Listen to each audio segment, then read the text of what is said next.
Hello friends, welcome to Jeevanya's kitchen. Friends, இன்றைக்கி நம்ம முடி வளர்ச்சிக்கு ரொம்பவே ஹெல்ப்ஃபுல்லாக இருக்கிற மாதிரி ஒரு லட்டு ரெசிபி செய்ய போகிறோம்.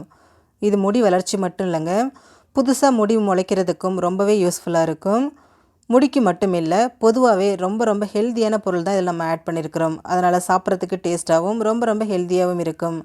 இது எப்படி செய்கிறதுங்கிறத பார்க்குறதுக்கு முன்னாடி நம்ம சேனல் ஜீவன்யாஸ் கிச்சனை மறக்காமல் சப்ஸ்கிரைப் பண்ணி பக்கத்தில் இருக்க பெல் சிம்பிளையும் கிளிக் பண்ணிக்கோங்க. இந்த லட்டு செய்ய ஸ்டவ்வில் ஒரு பேன் வச்சுட்டு அதில் ஒரு கப் அளவுக்கு ஆளி விதை சேர்த்துக்கோங்க. இது வெயிட்டுன்னு பார்த்தீங்கன்னா 100 கிராம் இருக்குது. சேர்த்துட்டு ஸ்டவ்வை மிதமான தீயிலேயே வச்சுட்டு இது நல்லா வறுத்து எடுத்துருங்க. இது நல்லா வறுபட்டு படப்படன்னு பொரியும், அது வரைக்கும் இதை நல்லா வறுத்து விடுங்க. பாருங்கள், நல்லா வறுபட்டுருச்சு. வறுபட்டு நல்லா வெடிக்க ஆரம்பிச்சிருச்சு இல்லைங்களா? இந்த மாதிரி வெடிக்கிற ஸ்டேஜ் வர வரைக்கும் நல்லா வறுத்துக்கோங்க.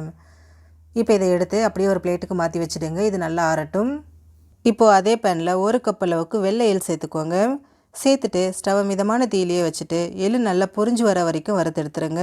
எள் கருகிடக்கூடாது, கருகிட்டால் டேஸ்ட்டு மாறிடும். பாருங்கள், எள் நல்லா படப்படன்னு வெடிக்க ஆரம்பிச்சிருச்சு. இந்த மாதிரி நல்லா வெடித்து வரணும். இப்போ இதையும் எடுத்து ஆளி விதை கூடயே சேர்த்து வச்சுடுங்க. நல்லா ஆறி வரட்டும். அடுத்ததாக இதில் ஒரு கப் அளவுக்கு நான் வறுத்த வேர்க்கடலை சேர்த்துக்கிறேன். உங்கள்கிட்ட வறுத்த வேர்க்கடலை இல்லை, பச்சை கடலை தான் இருக்குது அப்படின்னா அதையும் வறுத்துட்டு தோல் நீக்கி யூஸ் பண்ணிக்கோங்க. வறுத்த வேர்க்கடலையை திரும்பவும் வறுக்கணுங்கிற அவசியம் கிடையாது. ஆனால் நல்ல மொறுமொறுப்புக்காக நான் ஒரு 2 நிமிஷத்துக்கு மட்டும் இதை நல்லா சூடு பண்ணி எடுத்துக்கிறேன். பாருங்கள், நல்லா சூடாகி வந்திருக்கு. இப்போ இதையும் எடுத்து வச்சுருங்க. இதுவும் நல்லா ஆறி வரட்டும். அடுத்ததாக அதே பேனில் அரை கப் அளவுக்கு பாதாம், அரை கப் முந்திரி, 1/4 கப் அளவுக்கு பிஸ்தா, கூடவே வாசனைக்காக ஒரு 2-3 ஏலக்காய் சேர்த்துக்கோங்க. சேர்த்துட்டு இது எல்லாமே நல்லா செவக்கிற அளவுக்கு வறுத்து விட்டுருங்க. ஸ்டவ்வை லோ ஃப்ளேமில் வச்சுட்டு நல்லா வறுத்து எடுத்துருங்க. நீங்கள் இது கூட இன்னும் பூசணி விதை, சூரியகாந்தி விதை, தர்பூசணி விதை இதெல்லாம் சேர்த்து கூட செய்யலாம். அது இன்னுமுமே நல்லா ஹெல்த்தியாக தான் இருக்கும். நான் இன்றைக்கி இது மட்டும்தான் சேர்த்துருக்குறேன். பாருங்கள், எல்லாமே நல்லா வறுபட்டு செவந்து வந்திருக்கு. இப்போ இதையும் எடுத்து வச்சுருங்க. நல்லா ஆறி வரட்டும். எல்லா பொருளையும் வறுத்துட்டு இதை முழுமையாக ஆற விட்டுருங்க. நல்லா ஆறினதுக்கப்புறமா தான் இதை அரைக்கணும்.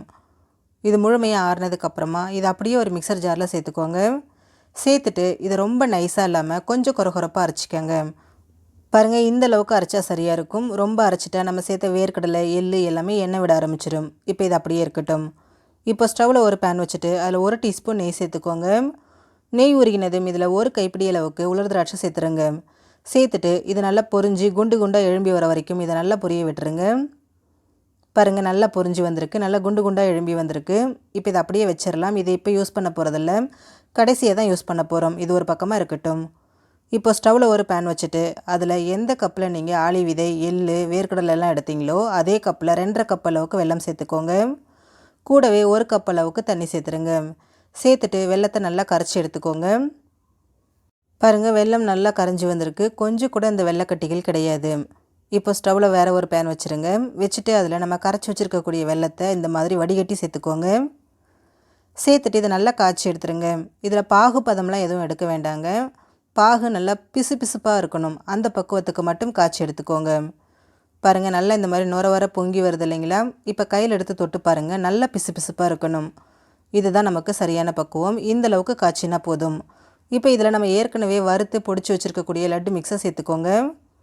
சேர்த்துட்டு ஸ்டவ்வை மிதமான தீயிலேயே வச்சுட்டு நல்லா இந்த மாதிரி கலந்து விடுங்க. நம்ம சேர்த்துருக்கக்கூடிய லட்டு மிக்ஸ் அந்த வெள்ளைக்கரைசல்லையே நல்லா வெந்து ஒன்று சேர்ந்து நல்லா திக்காகி வரும். அது வரைக்கும் இதை கண்டினியூவாக இந்த மாதிரி கலந்துக்கிட்டே இருங்க.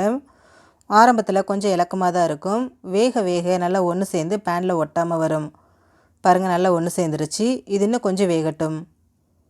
பாருங்கள், நல்லா வெந்துருச்சு. வெந்து பேனில் ஒட்டாமல் வருது. ஆனால் இன்னுமுமே கொஞ்சம் இலக்கமாக தான் இருக்குது. இன்னும் திக்காகி வரணும். இந்த அளவுக்கு வந்ததுக்கப்புறமா இதில் நம்ம பொரிச்சு வச்சுருக்கக்கூடிய உலர் திராட்சையை அந்த நெய்யோடு அப்படியே சேர்த்துக்கோங்க.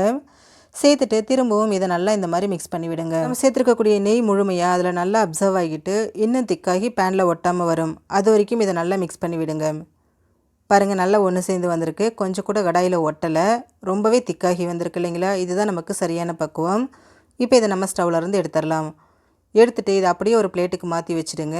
இது கம்ப்ளீட்டாக ஆறணும். ஆறினதுக்கு அப்புறமா தான் நம்ம இதை லட்டு உருட்ட போகிறோம். பாருங்கள், முழுமையாக ஆறி வந்திருக்கு. கொஞ்சம் கூட சூடு கிடையாது. இப்போ இதில் நம்ம லட்டு உருட்டிக்கலாம். உங்களுக்கு லட்டு என்ன சைஸ் தேவையோ அதுக்கு தகுந்த மாதிரி கையில் எடுத்துக்கோங்க. எடுத்துகிட்டு இதில் உருட்டிக்கோங்க. நம்ம இதில் சேர்த்துருக்கக்கூடிய எல்லா பொருளுமே எண்ணெய் விடக்கூடிய பொருள் தான்.